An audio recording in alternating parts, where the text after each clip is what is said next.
Do you love TF2? I certainly do. It has been almost 13 years since Team Fortress 2 was released, and it's still one of the best shoot-em-ups ever. And there are many reasons for that. The great maps, the range of weapons to choose from, the different gameplay mode, the music, the humor. But I think we all can agree on that the main reason this game was so dang fun to play was the classes. From the outstanding character design, the genius writing, the variety of classes gameplay, yes, these characters are the reason I personally return to this game. And that's the reason I'm going to start a series where I look at every class in a 9-episode series and talk about why they're great. I'm mainly going to be using the Meet Team videos because, of course. For this video we're going to look at my favorite character from the classes. We're going to look at how the video learns us how to play as a class and how they show the members' personality. Now let's begin.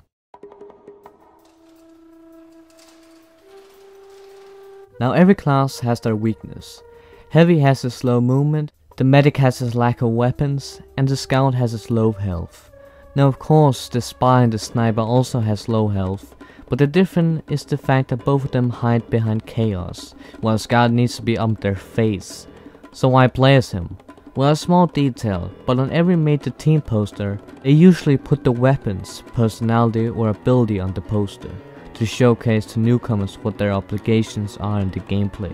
And they usually showcase that by putting them in the bottom left corner and one in the upper right corner. But with Scout, he has his badge on his left corner but nothing on the upper right. Why? Well, because Scout's best ability is himself.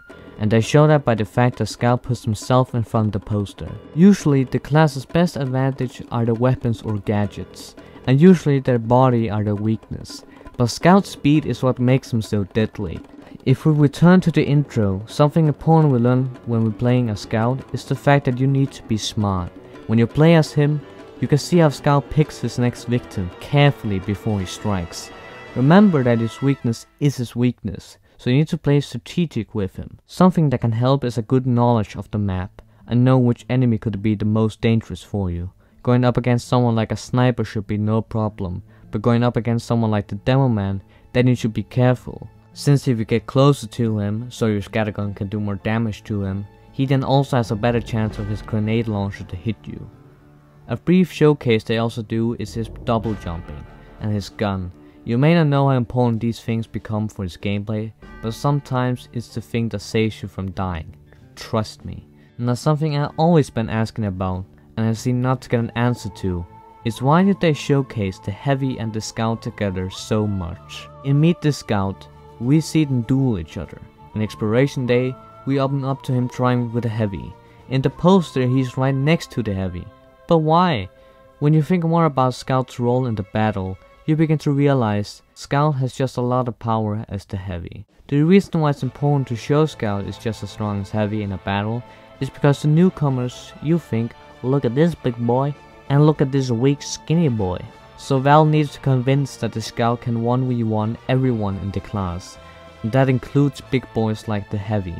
No matter how strong a Heavy is, one full shot from a sniper is a game over. But the Scout can handle a sniper more easy. While Heavy takes the front line, the Scout picks out his next foe carefully. But the Scout's best ability is that he can take on every single class. And if you don't believe me...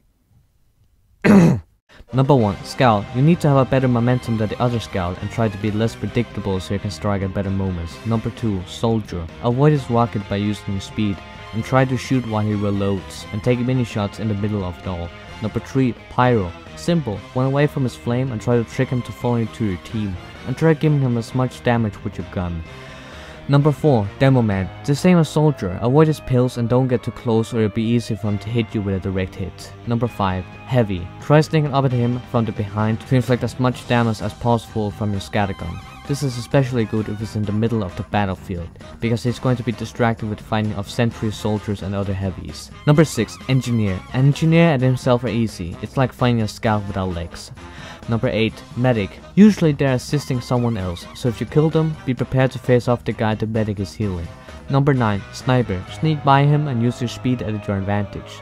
Remember, with a full body shot he can insta-kill you, so try waiting until he's taking a shot, then sneak past him and then kill him.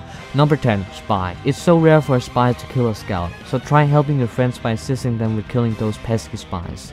And if you do face off against a spy, remember how a spy plays, then you have a better chance of killing him. So you see, Scout is an important part of the team. He works alone, but he does it with the intent of helping his team win. For example, a sniper has just shot someone in the face. Go over and kill him. You see a medic is dominating a team with a heavy, sneak up at him and kill him. You see another scout taking out your friends. Chase after him and kill him. Scout is so important in a team that he should not be overlooked, and that's why he's my favorite. When I play as a soldier and I see a pyro, I immediately go, okay, I'm out of here. But Scout has no reason to fear. This of course doesn't mean you play like an idiot, but you need to take risk, and that's my favorite kind of gameplay, risk versus reward, and that's why Scout is my favorite class to play as. But this wasn't why I fell in love with Scout. Let's talk personality. Now I love Scout a lot on the fact that he is so complicated to understand when it comes to gameplay, and that makes the learning process to become an effective Scout more fun. But Scout became my favorite class simply because of his ridiculous personality. The thing I love about the people who wrote the characters for Team Fortress 2 is they took the most unlikable persons in the world.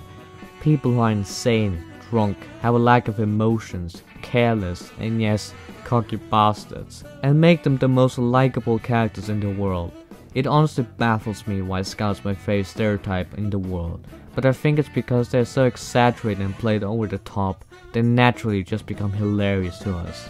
Just his design gives you the necessary information to make you understand what it's like.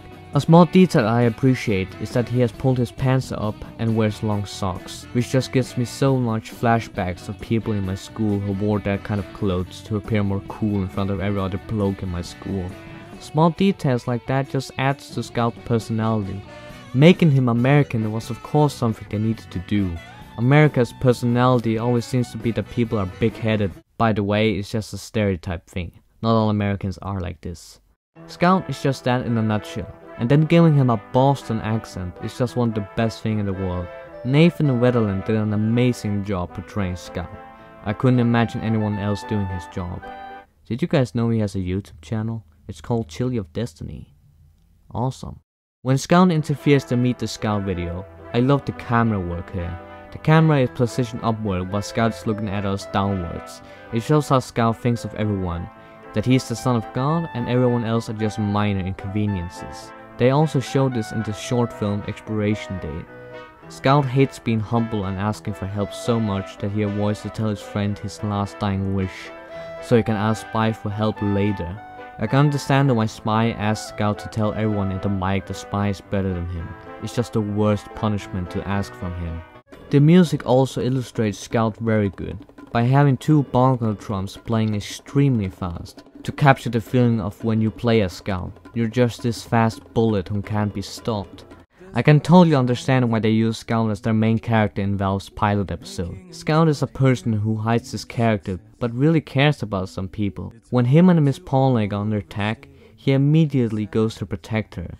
I think that's something we all can understand. I think no one is Scout, but I believe everyone understands the feeling of making jokes in every way, shape or form, or that we complain about things in a sarcastic way, or that sometimes we may have a small moment where we like to get cocky. Scout takes that persona and goes far and beyond with that idea. One of the worst things to happen to Team Fortress 2, personally, was the fact that Valve cancelled a TV show with these characters. It's so sad, and in a way, I wish they never put Expiration Day out public, because I just saw so many opportunities with this show, and with Rick May's unfortunate death, we're probably never going to see it. But I don't want to end this on a bad note, especially when I'm talking about Team Fortress 2. Scout is an awesome character, and I don't know why, and if anyone is designed to write characters, Team Fortress 2 and Scout especially should be used for example.